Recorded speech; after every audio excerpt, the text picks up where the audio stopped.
Good evening and welcome to UC Berkeley Extension. My name is Sean Butcher. I am the Program Director for Engineering and Technology at UC Berkeley Extension.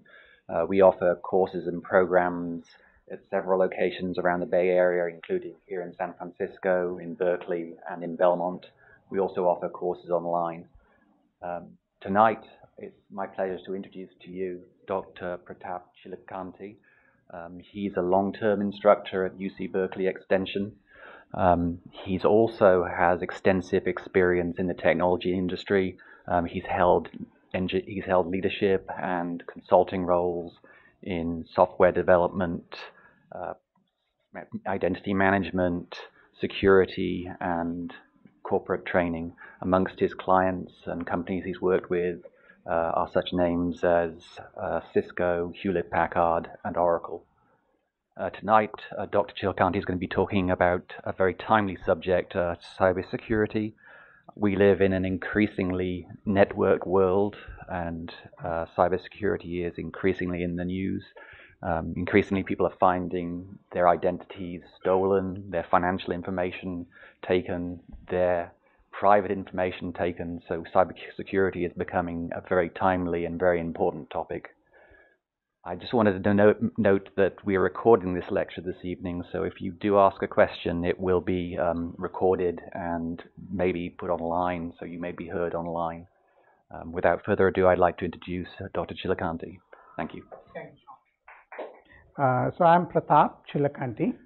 Thank you for the nice introduction. I kind of worked in security space, and my PhD topic happens to be security. And in preparing for this small talk here, I said, let me go back and see what I have done in my PhD research. So when I was looking at it, I was sharing with my engineer. My engineer's name is Max. I said, Max, I have no clue what I have written, but I have written almost like a 250-page research document. Okay. My background, I just wanted to start off with a little bit of my background to put it in context for you, and then we'll have fun. This is going to be a fun session. If you're expecting me to lecture for the next 90 minutes where you're just sitting there listening to me, that's not how my things work. I understand it is a public lecture, more on the lines of preaching as opposed to interaction, right? But this is a nice, small, cozy class where we can interact, right? You probably have a lot of good experience too in this space, and maybe you can share your stories too. Fair?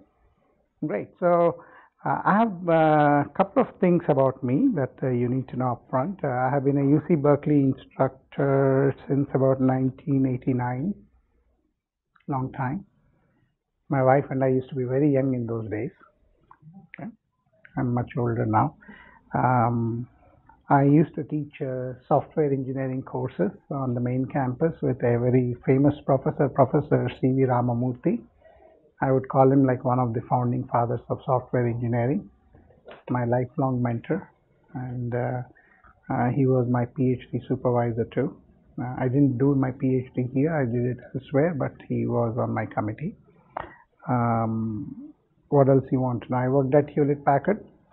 I was a training program manager and a software engineer. Developed a lot of the training curriculum in object technologies. You might have heard about object technologies like C++, all that stuff. I started my own company, became an entrepreneur. I still am. But along the way, to pay my bills, I work at Cisco. I developed the Cisco certifications that you probably may have heard about, like CCNA, CCNP, CCDE. I still continue to do stuff at Cisco. I have a team of about 15 people who work for me on different projects. We assist them with a lot of different things. But for almost the last 10 years, security became my passion. Usually, about 3 to 5 years, I change my subject domains because I want to stay current. I'm an instructor, right? So I always want to teach the latest and the greatest. And I want to learn. More than teaching, I want to learn. The best way to learn is to teach, right? So, but it's a very interesting, amazing field. It led me to my PhD, obviously, so I certainly have a little bit more love for that subject. So last summer is when I think Sean and Paul came to me and said, hey, would you mind doing a public lecture in security? I said I would love to do that, right? I still remember a few years ago, I actually defined a complete professional sequence program in security for Berkeley. It came at the wrong time, I would say that. The economy was going down, the enrollments were going down, but now it's picking up, right? The enrollments have gone higher and there's immense demand for security folks. If you have some security tag in your resume, you are in, right? So let's see what security is all about, okay? Great, so let's talk about this one. The topic, cybersecurity, you can see my stuff there, and that's my email ID. You're welcome to send emails to me with your questions.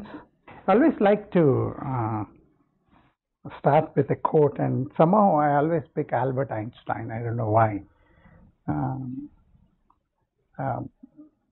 So the question here is, when I see that is, do you want to be an intellectual or do you want to be a genius, right?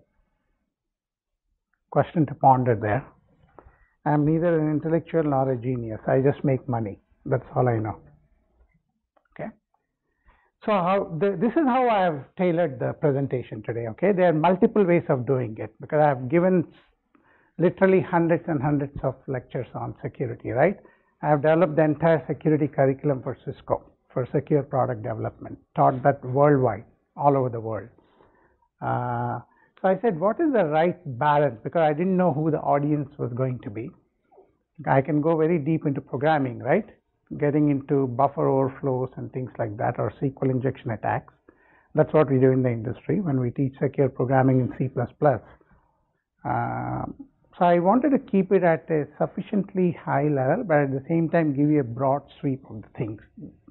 That's where the hot and happening things are. Okay, and the way I structured it is, I said, first of all, what is cybersecurity, right? Let's understand that. The question is, why do we need to know that? Why is it important, right? Now we established the sound reason for looking at cybersecurity. How do we go about doing that? I'm going to get into some issues, right? The challenges. How do we solve these challenges? You talked about you were a victim of cyber crime. I remember a few years ago, a payroll company had an emergency call, middle of the night. One of the managers who I know, she said, Pratap, here is an emergency. Somebody hacked into their payroll system and messed with everything. So Oakland, that was a payroll company there, and we had to go take care of that. So we'll look at what kind of things we are facing and how do we go about addressing them. Still reasonably high level. Now, when I say who includes kind of like, who are the players who kind of create the standards, right? Ultimately, we need standards to standardize processes, methods, tools, right? The management and so on. So we'll get some kind of an idea about these things. Now, and quite frankly, I think I made an educated guess, and I think it's proving to be right, is ultimately you want to focus on career training and certifications, right? It's about making more money, making yourself more valuable, right? So I want to spend a little bit of time on these things and then just have a conversation with you at the end, right? I'll throw open the doors. You can ask me any question on earth. You want to talk about Angelina Jolie, I'm prepared to talk about her too, right? Anything under the earth, okay? Okay, so what is cybersecurity, right? So here is a pretty standard definition.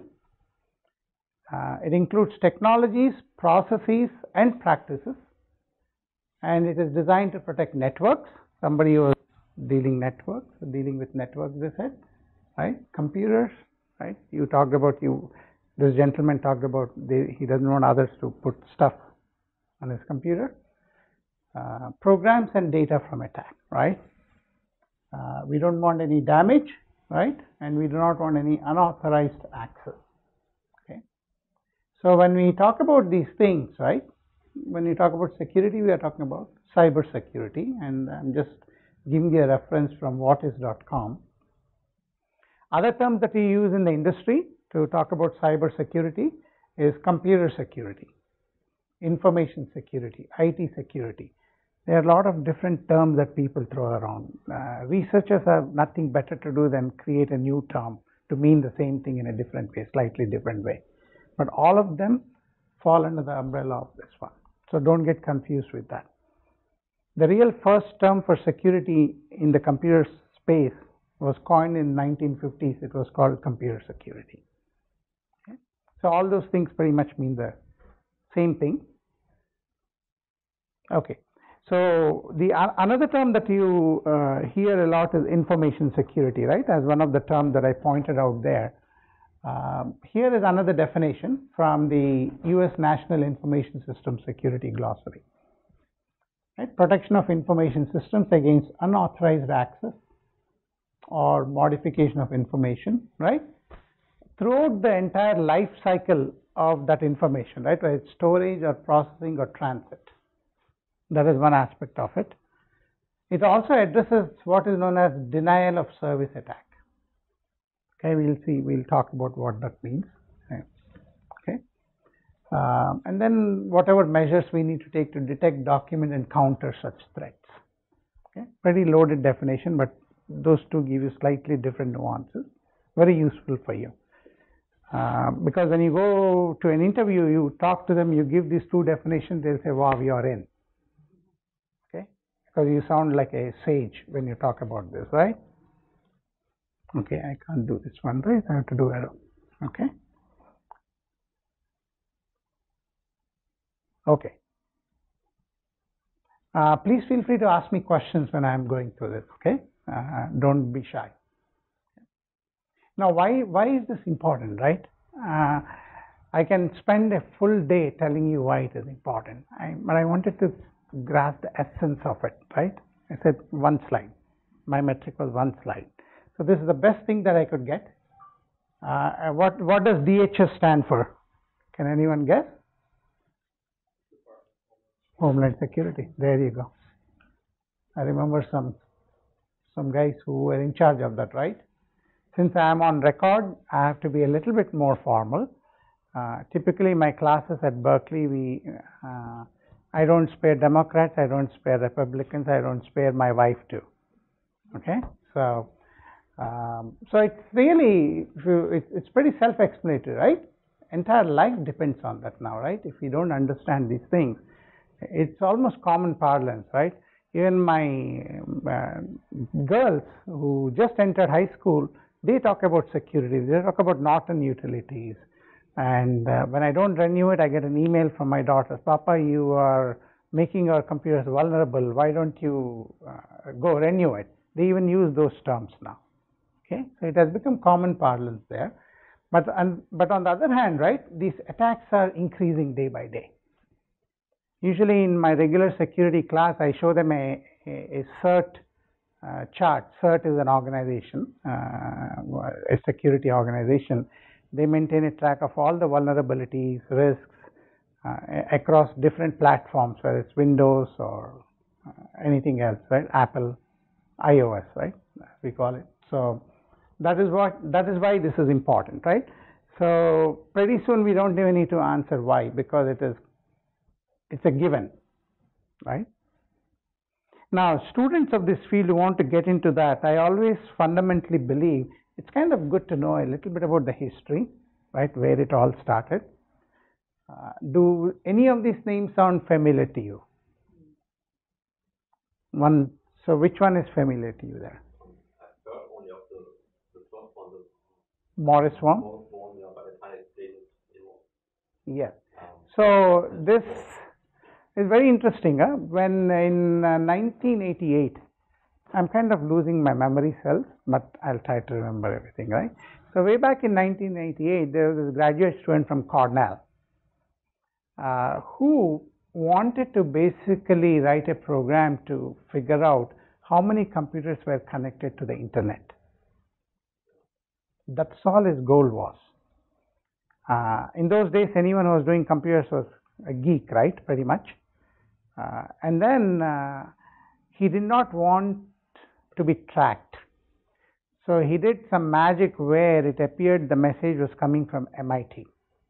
Here is a Cornell student trying to unleash something, showing that MIT is sending those things. But as typical geeks are, we always screw up something. It's kind of like the James Bond gadgets, right? They always have some unexpected behavior. You know the Q, right, who gives these gadgets to James Bond, you know that. Same thing here too. And he unleashed a worm. A worm is it's slightly different from a virus. A worm can replicate itself. It can copy itself. And in those days, can you guess how many computers were connected to the internet? How many are connected today to the internet? Let's start there. Huh? Yeah. Billions, because everything is wearable and every device is connected to the internet. In Cisco, we call it, we have a good marketing slogan. Where was the marketing person? She went away. She would like that. Shannon Campbell, right? We call it the Internet of Everything. Marketing buzzword. I mean, I don't know what it means. That's what John Chambers says we all follow, right? In those days, when he unleashed that one, there were 60,000 computers connected to the internet. 60,000. That's it, right? But it was a big crime. And he became notorious or famous, whichever term you want to use, because it brought the internet to a standstill.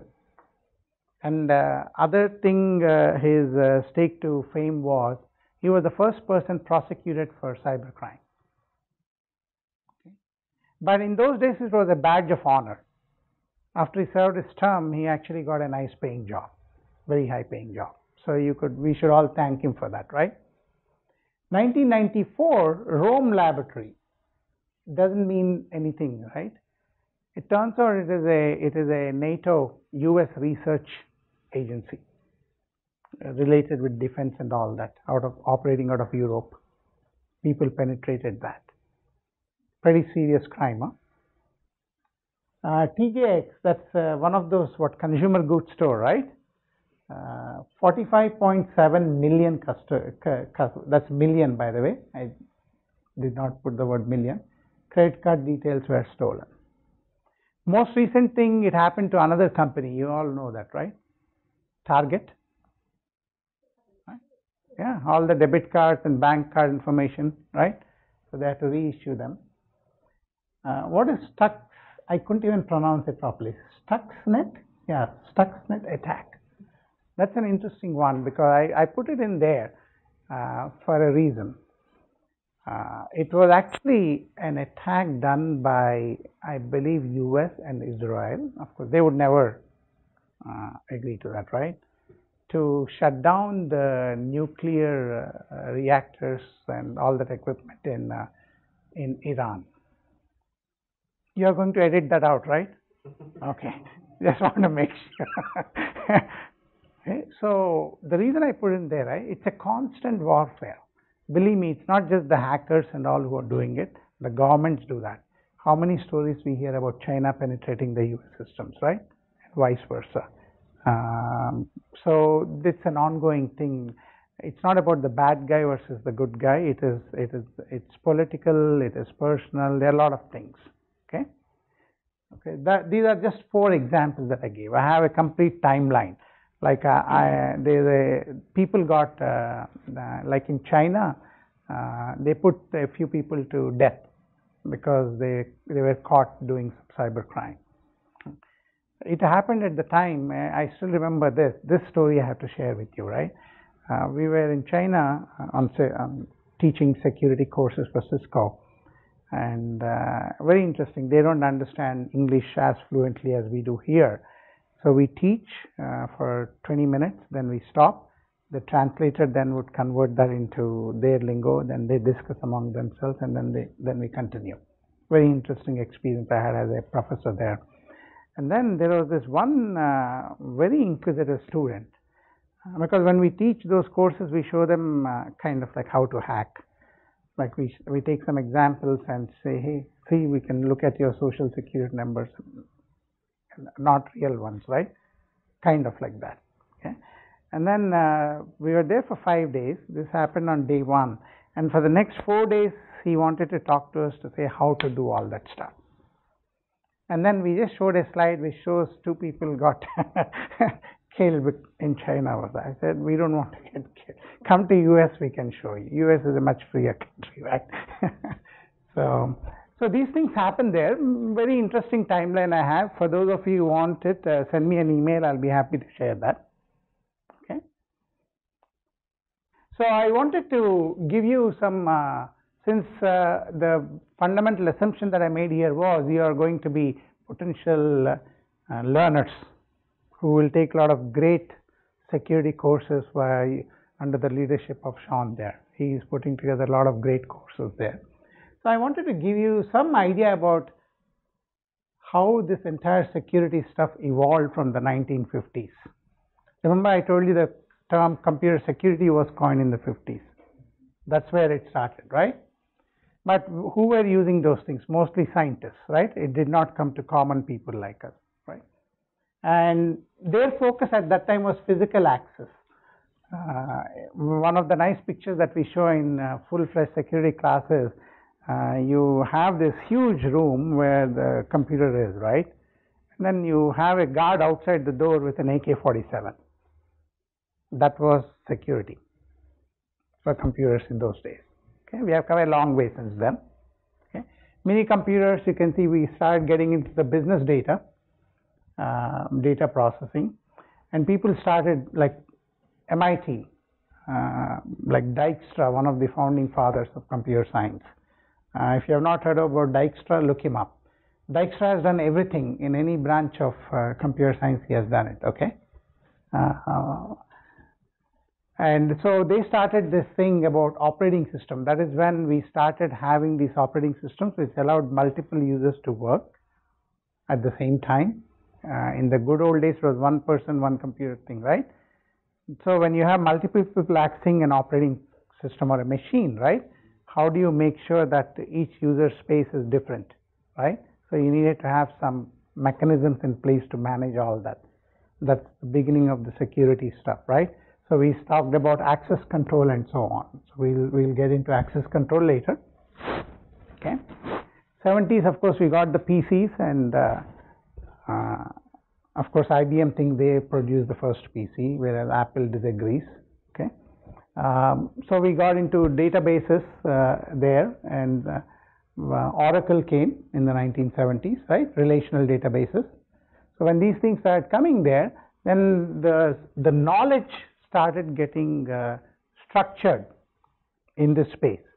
So then they invented the term called the CIA model of information security. Anyone knows what the CIA stands for? Not our USA CIA. Confidentiality, integrity, and availability. We'll define what those things are. Okay. Security is really all about those three things fundamentally.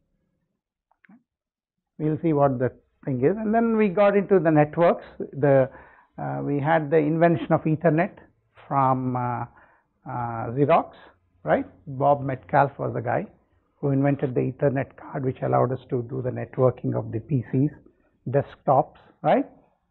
He later founded the company 3Com. It no longer exists, you know that, right? So it's kind of, who bought that? Was it HP? I think it was HP who bought that. So then you got into, somebody said they look after network security and so on. You said you see your video monitors and all, that's all you're monitoring the networks, okay? Then of course we got into huge things, right? The technology has advanced, we got into distributed computing and the internet, and then we got into huge applications like ERP. Oracle got into Oracle apps, PeopleSoft, you heard these companies, right? SAP. So we started putting together these enterprise resource planning applications. Now that led to other issues there, right? Which resulted in coining terms such as application security. So we'll define what those things are as we go along in this conversation. Okay. And then of course 2000 plus is all about mobile computing, right? Everyone has a cell phone, wearable watches, right? So then we get into IP telephony, collaboration. The biggest buzzword in the industry is collaboration, right? So how do we deal with collaboration security. In the end, I'll do my own self-pitch a little bit about my research. I'll tell you a little bit more about the collaboration security. Then we have the Facebooks and all that. Everyone agrees that since day one Facebook, we always had issues about security and privacy. Everyone agrees to that, or you're okay with that? Facebook thought no one cares about that, but they had to eat humble pie, right? And they had to start addressing that, and it's still evolving. We can still hack into Facebook, by the way. Pretty dangerous, right? to get deep dark secrets of others. Okay, so that is a little bit of history there, and you can see the type of things that we address there. It's not just history, but it also tells you what is happening there, how the field is evolving. So to kind of categorize all of those things, we can say that the early phase focused on access control. Okay. Now, can anyone tell me just by the term access control what it means to you?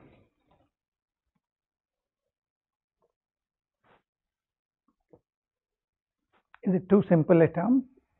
It's such a simple term, we don't need to define what it means. No, not really, right? So it's about controlling access to everything, right? You have access control for your own home, believe it or not. The lock and key at the front door, that's your access. Whoever has the key to your home, they can get in. Let's start there, right? Same thing with your laptop. If I know your password, I mean, I don't know my girl's passwords on the laptops, but my wife sure, she definitely knows that. Okay, being a mommy, that's the Indian mommy, right? So, so we have that, and then the access control, how it was defined initially in the 1950s. Thankfully, we moved away from that. So we have higher levels of abstraction, as we call it. Then we got into role-based security. I'll show you a sample of what role-based security means, why we need that, and so on. And then there are absolutely researchers like me. We have nothing better to do in the night, so we keep thinking about new types of stuff in that space. So you'll see some very cool esoteric terms there as to what type of security mechanisms we are implementing these days. Okay.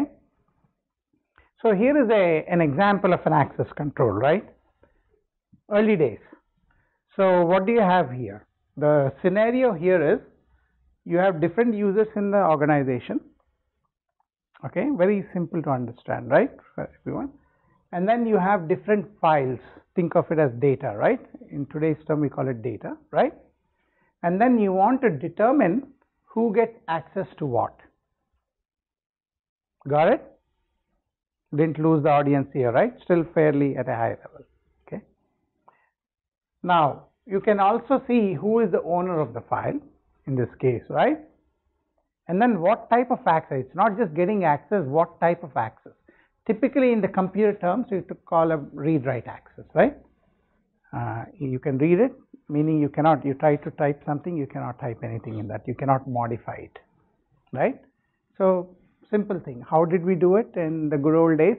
We created this table. Everyone understands table, right? A very easy concept.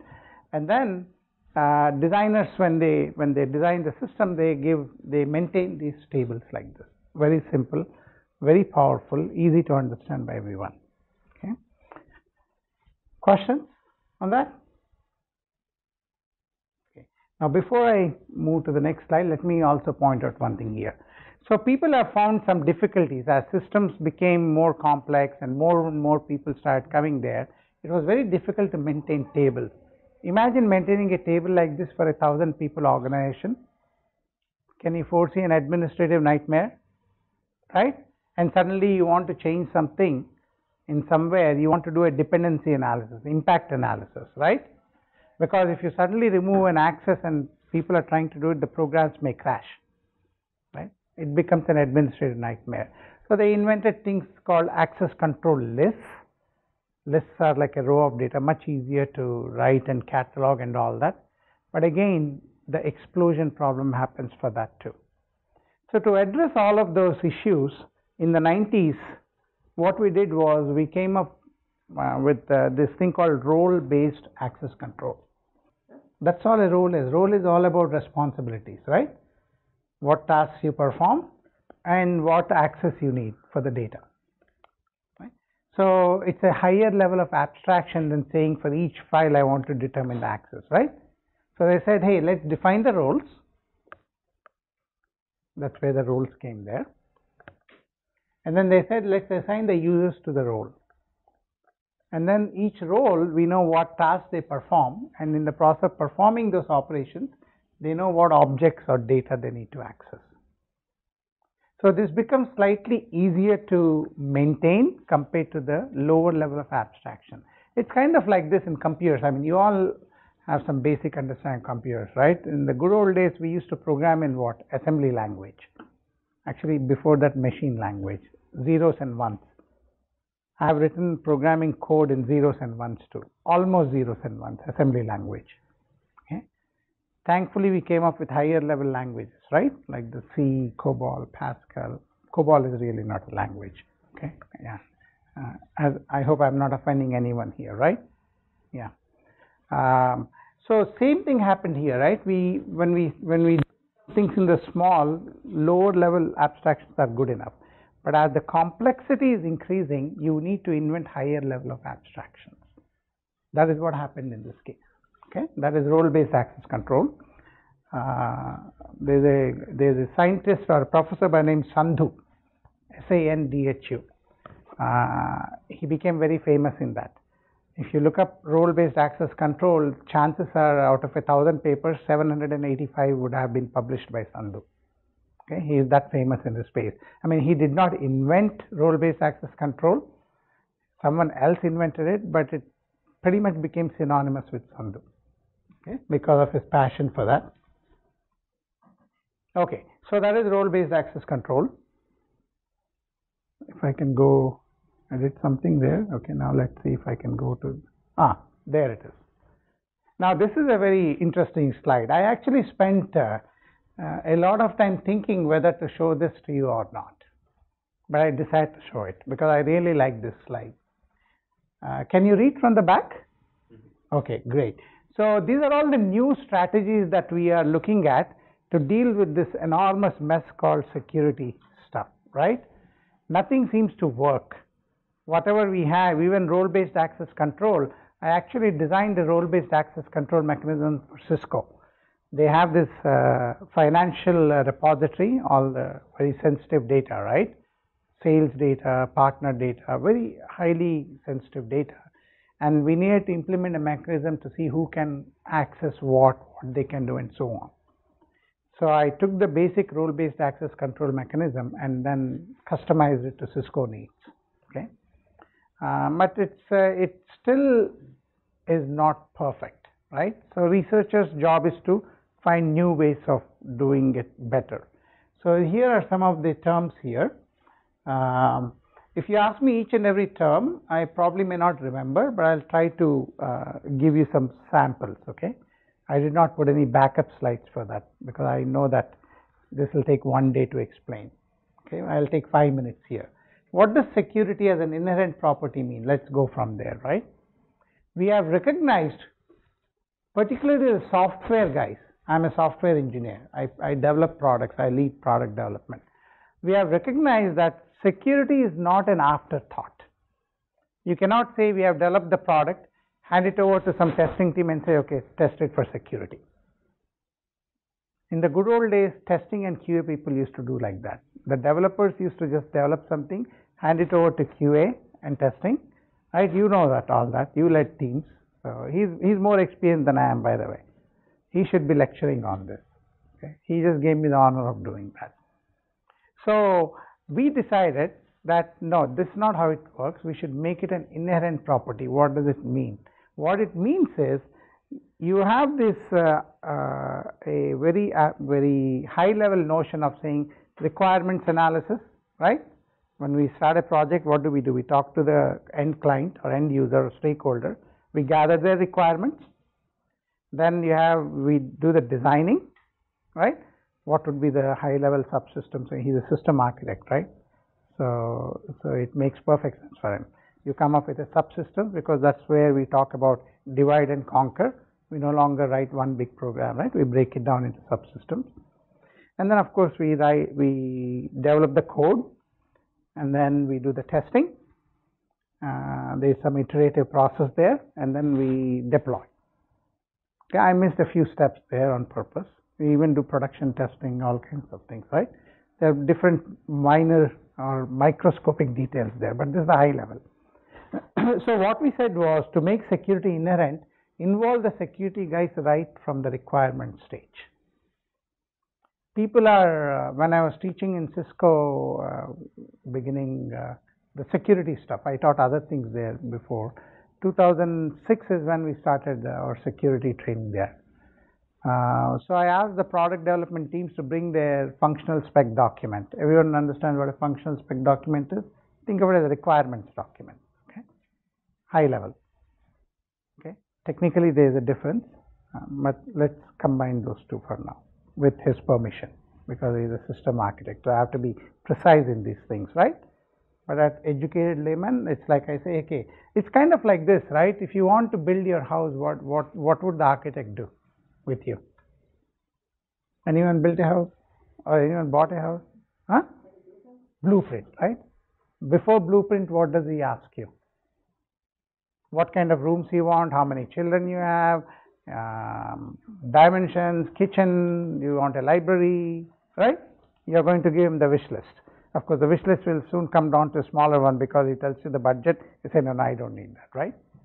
Agreed? So there's a dialogue going on there. That is all part of the requirements gathering and analysis. Same thing happens in the software world too, systems world too. When I go to a client does not have a document which says, here are my requirements. Client has no clue. All client has is money. And he needs to spend, otherwise next quarter he'll get less money. Then he gets his wish list. And we consultants, we are after the money. You are going to edit that out. Right? So then we carry on a dialogue. Then we go out for lunch, and he's going to give some wish list. In the process of doing that, he's going to blame his other colleagues who are not helpful and all that. We listen to all that. But we start gathering the gist, and then I produce that document for them. And in the process of producing the document, I draw some pretty pictures, modeling, like the blueprint. That becomes a conversation tool. So here, when we talk about security as an inherent property, the security guy is going to ask those kinds of questions. He will say, there will be a section called, what are your security requirements? If the client says, I want to build a database system, I want to keep track of my customer records, partner records, and employee records, the security guy says, okay, who will access the partner records? You have 500 people in your company, right? Which roles qualify to access those records? You see that? That is what is known as security as an inherent property. If you don't do that, then what happens? The programmers would have no clue, right? They will make it available to everyone, and at the end, after everything is built, you give it to security guy, and if he starts asking those questions, what would happen? Confusion, and then rework, because you didn't think about that. Kind of like after building your house, you say, oops, I forgot I need 2 master bedrooms. You only built 1, right? Then it's confusion, time overruns, cost overruns, right? You don't want that. That is security as an inherent property. You get that? Okay. Big buzzword, huh? You find a job, you say, I'm going to make this my mission to build security in. We use some buzzwords. We say build security in. Okay, that means into the full process. We actually, in our own nice little way, Cisco would not admit to that, we actually influenced their entire software development process through our training. We said, this is your software development process. These are the touch points where you should address security. Okay. Now let's see. I don't remember what optimistic security. This is very important, by the way. Everyone remembers the Hurricane Katrina disaster? Was it utter chaos? Who was the president then? somebody, right? Not take the name. And I didn't want, you took the name, I didn't take it. Okay? Okay. I like Bush, by the way. I like everyone. Depending on, it's kind of like one of my mentors told me a nice joke, right? When I go to a client, Pratap, never talk politics unless you know whether that guy is a Republican or Democrat. If he's a Republican, you are a Republican at that meeting, right? So, but anyway, going back to that, right? That's a very interesting thing. What you are doing there is, they said, in some natural disasters or some extremely critical things, you are actually going to give more authorization to people to perform more actions. You may be, it's like a mission critical thing. You cannot say, oh, you are not authorized, let me go through the process, get you the authorization. I'm being optimistic that you would not abuse your authority. That is optimistic security. Okay. Strike back, meaning you want bang bang, right? War. That's what strike back things happen. When I gave you that example of historical attacks, right? That is striking back. So you are taking preemptive action against these bad hackers. They are good hackers, bad hackers. Okay. There are a couple of other functional approaches, kind of like the same thing here. These two kind of are correlated.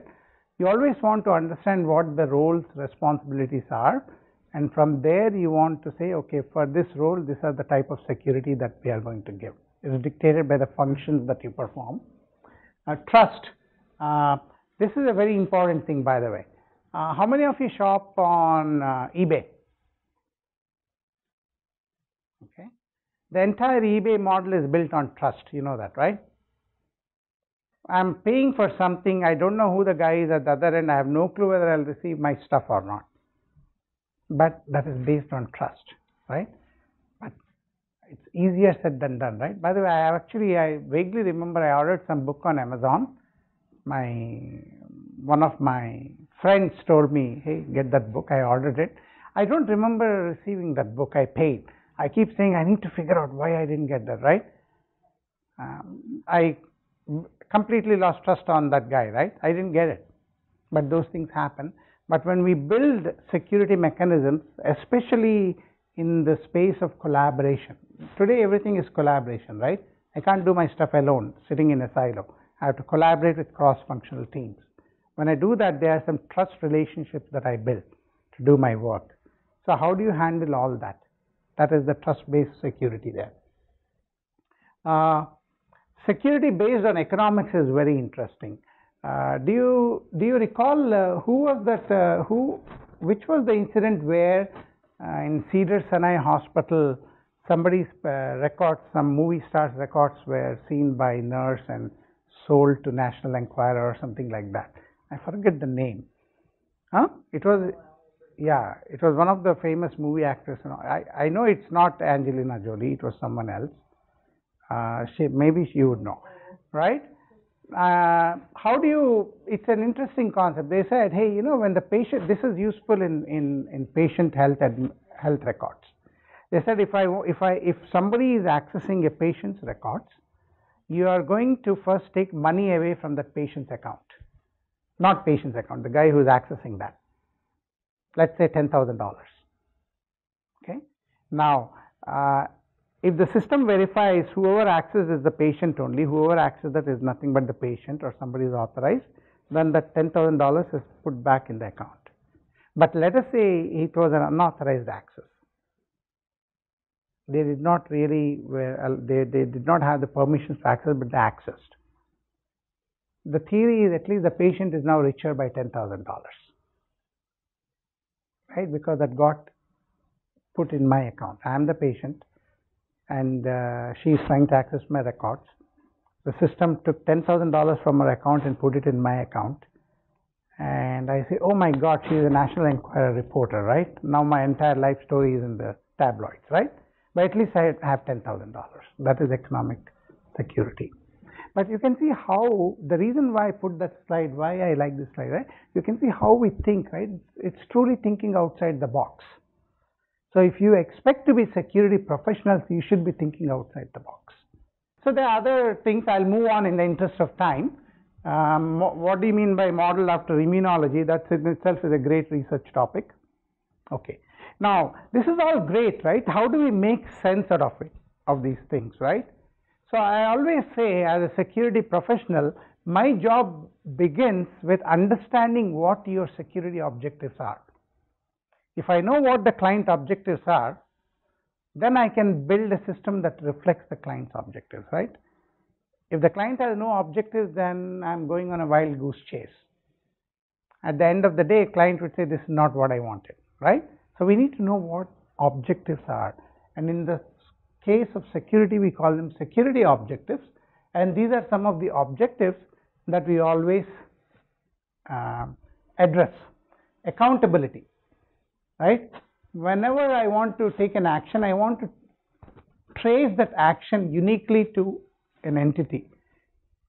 Entity means it could be a person, it could be some process in an operating system or a network, right? That's called traceability, right? So I should know how to do that. And then assurance, right? Think of like quality assurance.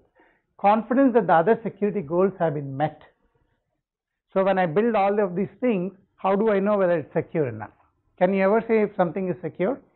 I mean, he has practical experience. Can you say that your entire hospital system is secure? He knows the inside secrets, right? You want to share what those are? Then we can go take a look at that. We don't know how, but there just seem to be hackers that are able to get in. Hackers are able to get in. See that? There are so many loopholes. And I'll actually address that in my conclusions. I remember in Berkeley, I'm dinging my own institution, which I highly respect. My son actually is a EECS graduate, electrical engineering computer science, a third-year student there. But I can tell you this, several years ago, somebody hacked into the Berkeley system and they stole all the student records. Guess what? What was the expense for UC Berkeley to mail it to current and past students? And even the mailing costs add up. I don't think Berkeley went bankrupt because of that, but those are the type of implications that would be there. So we have to be very careful there. So authentication, right? We have to verify the identity of the user. How many of you do online banking here? Everyone, right? Is the authentication now multi-level authentication? Right? It's no longer just password, right?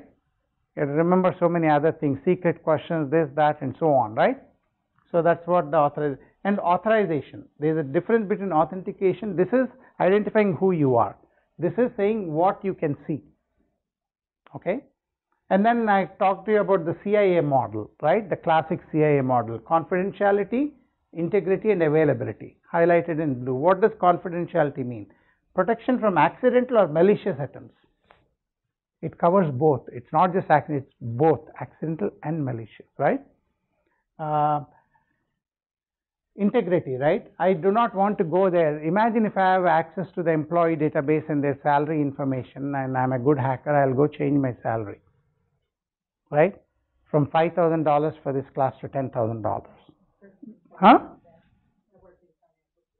Yeah, absolutely. Yeah. Now, do you know that actually these kinds of things happen with financial industry, even credit cards, right? You see some really vague transactions on a credit card statement.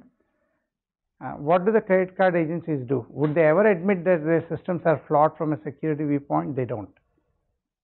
But it's a necessary nuisance. They do something behind the scenes, and that's why they credit you back, right? The cost of crediting you back when something like that happens is less than the cost of fixing the system from a security viewpoint. Okay? Remember that point, because I'll come back to that in a second. Okay? Now, of course, that is the integrity and availability, right? Do you know, like sometimes Yahoo goes down, even Google went down, Amazon went down for 3 hours, eBay went down for half a day. So that is what we unleash. What the hackers do is they unleash an attack called almost like denial of service attack. What it means is you're trying to access that, but the system is slow all of a sudden. How many of you have encountered that situation when you're accessing some online system, right? Because people are trying to do a denial of service. I mean, if the volume is high also, that can happen, it can slow down.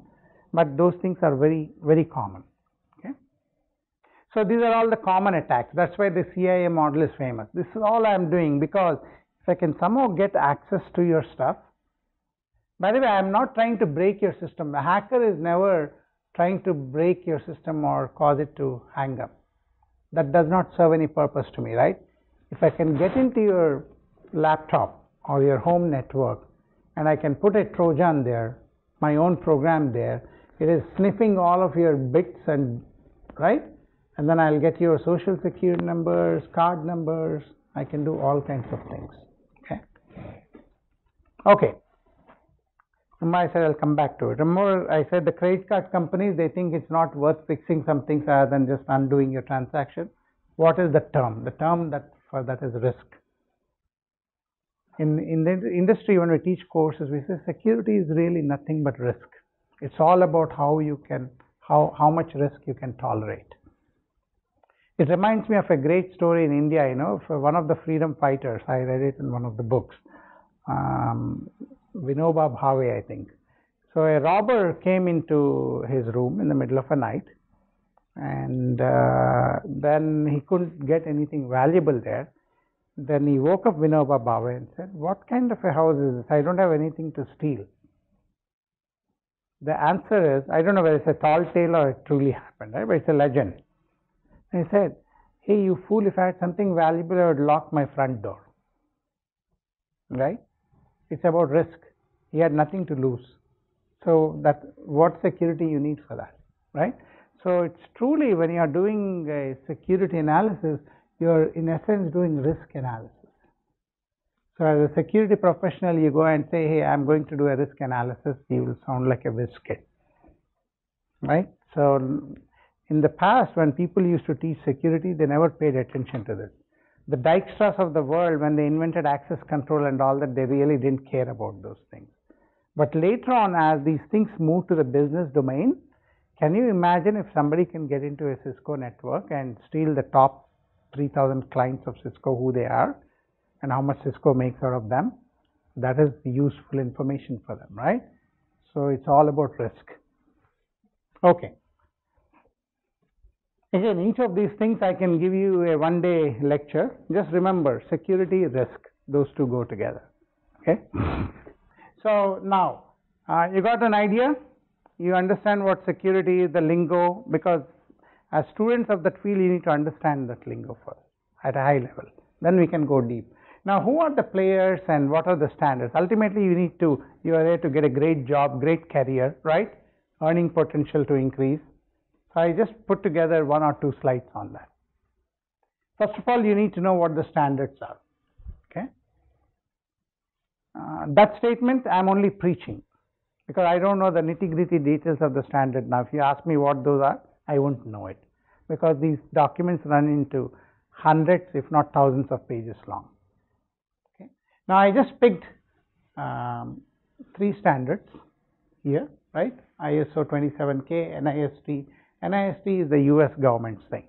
Any security person in US, at least, they should be going to the NIST site. And then you have the PCI standard. This is a credit card industry standard. Remember, the biggest fraud that's happening is credit card, right? So, and then social security number, a close second.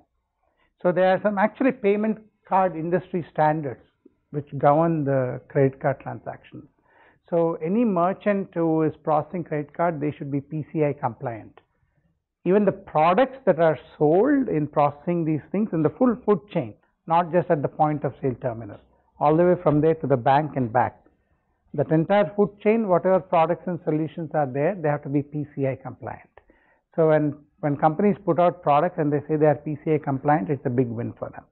Okay. So these are some standards. Why do we need standards? Because they enable good practices, streamline processes, manageability, accountability. They meet all those. They help us address all the security objectives. Okay. This one is a good one, Cybersecurity Framework by NIST. I encourage you to go take a look at that one. And you have all these other standards. ANSI standards. ANSI, of course, is the granddaddy of everything, right? You have COBIT. This is an acronym, actually. I forget what the acronym stands for. So you can take a look at them. Just Google them up. You will get a lot of information. Okay. Here are some very important certifications, and I strongly believe that we at Berkeley Extension can help prepare students to prepare for the certification, to help prepare them to take those certifications. I'm just making a profound statement. Don't take it literally, because if you open the catalog, if you don't see that, you cannot blame Pratap for that. But that's where we are headed, because under his leadership, we are actually looking at strengthening our curriculum in all these aspects, and security is one of the biggest things that we are working on. Okay. Very strong certifications. Again, I just picked some well-known ones. It doesn't mean these are the only certifications. We are all become savvy enough to Google search for other certifications too, right? And each of the certifications have certain requirements, by the way. You cannot be a novice and go take that certification. You need to have certain experience, like 2 years, 5 years, 3 years. Now, if you go to Indian consulting companies, they know how to do the tricks to show that you do have those experience. Like one of my engineers who went through PMP certification told me, Pratap, when I went there, when I looked at the application, I knew that I would not qualify to take the exam. But the guy who took $1,500 from us, he knew exactly how to fill the application, so that way she is qualified to take the exam. And then she passed. Now she is asking for a pay raise, and I don't have money. So see, that's what happens, right? Okay, so I'll spend a few minutes to tell you about my research. Why what did I tackle, right? In case you're saying, what exactly did Pratap do? Why does he think he is good at that? I didn't say I'm good at that, so people said that, right? How many of you have, almost all of you know about mergers and acquisitions. Companies merge. Cisco buys like what, 2 companies a month or something like that, right? Now, when those mergers and acquisitions happen, right, you have the acquiring company and the acquired company. Has anyone been involved in M&A here? To merge a company with another company, it can take anywhere from 6 months to 18 months to 2 years. Okay. A lot of people from these 2 different companies, different functional units, they have to cooperate and coordinate. That's called the collaboration, inter-enterprise collaboration. So when they work together, that means you are sharing a lot of documents, a lot of IP, a lot of secret information, right? Customer list, partner list, sales data. So now that is, in that context, these are some examples, by the way, of that, right? So in that context, what I have noticed was there is no formal study of security. How do you deal with that kind of a collaboration, right? So I went from my broad area, my interest in that field, right? I narrowed down the topic. I said there are too many things to address. I just want to address my classic confidentiality CIA model, right? I narrowed down my topic. Then even in there, I said I want to focus more on these 2 things, right? And then finally, I asked my question saying, how do I improve access control? Because if I do not have a solid access control, what can happen? Are mergers and acquisitions friendly most of the time? Not necessarily, right? There is a lot of hostility. Where there is hostility, most of the security things happen through insiders. 70 to 80% of leaked information is through insiders, not the outsiders, by the way. So I addressed the access control there. Okay, so I, of course, said that access control is still an active area of research. Remember, I showed you different types of research, new directions that's happening, right? And this has not been addressed, so as my luck would have it, that was not addressed. And I came up with a process as to how to manage that collaboration. Okay, and then I came up with all the new stuff there, where, remember, I took role-based access control and modified it to suit my needs. Okay, that's what I did there, and this is all the new stuff that I gave there.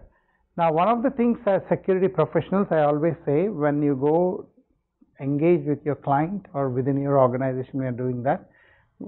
Most often, which is overlooked, is change management. Does the term change management sound familiar to you? based on your work experiences, right? How do you manage change? People forget to address that last part, and then whenever there is change, there's chaos, right? Whatever you built earlier, if you don't address change management, things turn upside down. So you have to address that too. So I did some work there. Okay, so that kind of concludes my formal presentation. It's an exciting field. I wanted to put some job statistics up there in terms of the numbers. As consultants, it's very high. If you are a strong security guy, you can make $200 an hour type of a thing, if not more. When I teach, again, you will edit that out. When I teach a 2-day course at Cisco in those days, 6-7 years ago, I was getting paid about what, almost like $15,000-$20,000. I do command quite a bit. I don't do that at Berkeley. Berkeley is my social service, right? I feel good. The reason I'm with Berkeley is it's not about the money. It's really, we are passionate about spreading that knowledge and wisdom, right? That's what Berkeley's mission is. We have to spread that knowledge and wisdom. Money is secondary there. Okay. Great. I mean, we are done with the formal part of it. If you have any more questions, I'll just hang around and we can chat. Thank you. Thank you so much, Dr. Tap.